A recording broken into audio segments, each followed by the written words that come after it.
Allah is the one true God. We believe in His existence as the creator and sustainer of the universe. Allah has no partners and no equals. We believe in His absolute oneness and to worship Him alone. Allah is the source of all knowledge, wisdom, and guidance.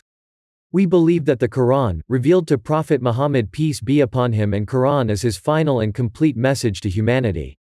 Allah is compassionate, merciful, and just. His attributes include love, forgiveness, and infinite wisdom. We seek His guidance and strive to live in total submission to one true God, Allah Almighty. Allah invites humanity to connect with Him through prayer, supplication, and submission.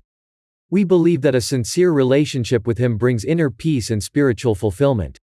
Allah's plan encompasses all aspects of life, both worldly and hereafter. As Muslims, we trust in His divine wisdom and find solace in His divine decree.